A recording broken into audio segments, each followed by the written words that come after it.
College का चौथा दिन, नया माहौल, नया शहर। मेडिकल में एडमिशन की खुशी और दिल में सीनियर का डर। बालों में 2.5 लीटर नारियल का तेल, चेहरे पर पॉन्स पाउडर की सफ़ेदी, लाइनिंग वाले टी शर्ट और पैरों में नाइटी के डुप्लीकेट जूते। मेरी माँ मुझे ऐसे देखती तो बलाएं ले लेती।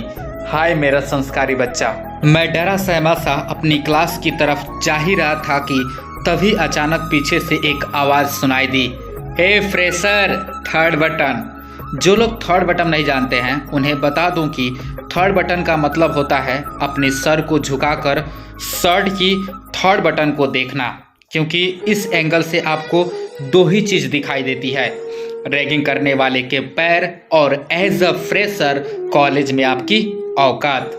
लेकिन ये रैगिंग कोई आम रैगिंग नहीं थी, क्योंकि रैगिंग लेने वाले के पैर और आवाज़ दोनों बहुत खूबसूरत थे। जी हाँ, ये सीनियर एक मोहतरमा थी। वो मुझ पर ज़ोर ज़ोर से चिल्ला रही थी, पर मेरा सारा ध्यान तो उनकी आवाज़ की तरफ था। कुछ लोगों की आवाज़ में गालियाँ भी कविता जैसी लगती हैं। मन तो बहुत कर रहा था कि सर उठाकर उन्हें देख लो, लेकिन हर बार डर के आगे जीत हो ज़रूरी तो नहीं, इसलिए कभी हिम्मत नहीं कर पाया। फर्स्ट ईयर बीत गया, मेरे कानों में रोज़ ये आवाज़ गूंजती रही, लेकिन ये आवाज़ मुझे दोबारा कभी नहीं सुनाई दी। मैं बस हमेशा यही सोचता रहा कि दिल भी आया तो एक सीनियर पर। फर्स्ट ईयर बीत चुका था। मैं कैंटीन में बैठा हुआ सेकेंड ईयर में अपनी गज़ल गुनगुना रहा था। तभी मेरे सामने एक लड़की आई और उसने कहा, हे राज, आई लव योर पोएट्रीज। अरे ये तो मेरे ही कॉलेज की सबसे खूबसूरत और सबसे इंटेलिजेंट लड़की थी। हम दोनों काफ़ी देर तक बैठे गज़लों और कविताओं के बारे में बात करते रहे और फिर मैंने उससे पूछा, कोल्ड ड्रिंक पियोगी? उसने मना कर दिया। तो मैं एक कोक लेकर आया और एक ही घूंट में पूरी कोक पी गया। अब वो मुझे घूर कर देख रही थी। मैंने पूछा क्या? उसने कहा, यार दोबारा तो पूछ लिया होता, मैंने तो बस फॉर्मेलिटी में मना किया था। मैंने कहा, थैंक्स फॉर योर फॉर्मेलिटी, मेरे पास बस एक ही कोक के पैसे थे। 30 सेकंड के साइलेंस के बाद हम दोनों पागलों की तरह हंसने लगे। आपसे तुम से तू तक के स्टेशन को पार करती हुई हमारी दोस्ती की रेलगाड़ी छिक छिक छिक छिक करती हुई चल पड़ी थी। क्लासेस बंद करके मूवी देखना, सारे टीचर की मिमिक्री करना, लेट नाइट चैटिंग हम दोनों की एक आदत सी पड़ गई थी। ना, ये प्यार बिल्कुल नहीं था, बस हम दोनों के पागलपन की फ्रीक्वेंसी मैच हो गई थी। थर्ड ईयर में डांडिया नाइट्स में हम दोनों को एक साथ जाना पड़ा, क्योंकि उसने किसी दूसरे लड़के को हाँ नहीं किया था और मुझे कोई दूसरी लड़की हाँ कर दे ऐसा तो हो नहीं सकता था। पर ना जाने मेरे दोस्तों ने मेरे दिमाग में क्या कचरा भर दिया था। भाई डांडिया नाइट्स के बाद सीन बन जाता है, आजकल सब कुछ चलता है, you know, friends with benefits. मैंने उसके बारे में ऐसा कभी सोचा तो नहीं था, लेकिन मुझे लगा कि अगर उससे कोई ऐतराज़ नहीं तो इसमें बुराई ही क्या है। उस दिन वो बहुत खूबसूरत लग रही थी, मानो आसमान से कोई परी आई हो।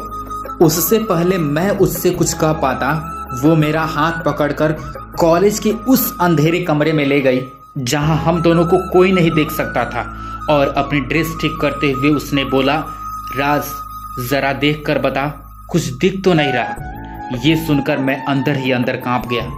वो मुझ पर इतना भरोसा करती है और मेरे दिमाग में ये ख्याल आया भी कैसे। मैंने उस दिन पेट दर्द का बहाना किया और हॉस्टल लौट कर आ गया, क्योंकि मेरी वजह से अगर उस पर कोई भी उंगली उठा देता तो शायद मैं जिंदगी भर खुद को माफ़ नहीं कर पाता। समय बीतता गया, हम दोनों की दोस्ती से ये गिल्ट निकल गया। 3 दिन बाद हम दोनों को घर जाना था।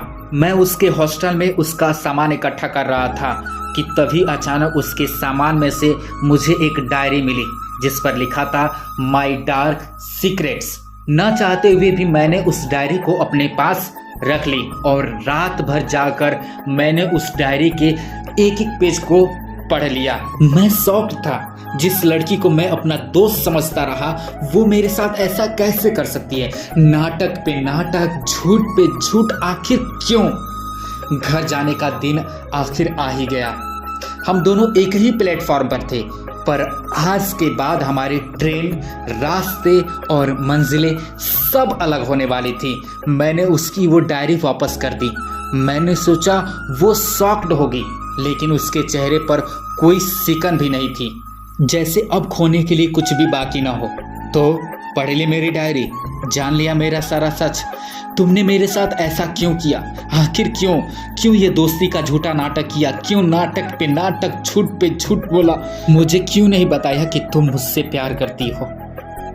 मैं तुम्हें बदलना नहीं चाहती थी, मैं खुद को बदलना नहीं चाहती थी।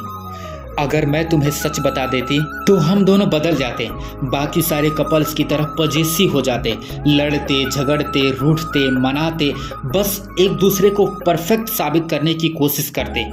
अगर मैंने तुम्हें सच बता दिया होता तो उस डांडिया नाइट्स पर तुमने पेट दर्द का बहाना नहीं किया होता।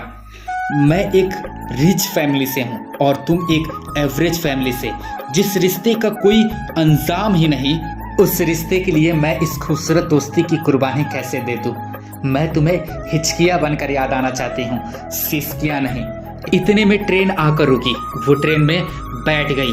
मैं उसे दूर जाते हुए देखना नहीं चाहता था, इसीलिए अपनी आंसुओं को रोककर मुंह फेर कर खड़ा हो गया।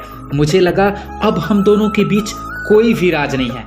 तभी ट्रेन के गेट से आवाज आई, ए फ्रेशर, थर्ड बटन। इस बार इस आवाज को सुनकर मेरी आंखें आंसुओं की सैलाब को रोक नहीं पाई और मैं चिल्ला चिल्ला कर रोने लगा। और वो मेरी जिंदगी से दूर, बहुत दूर चली गई।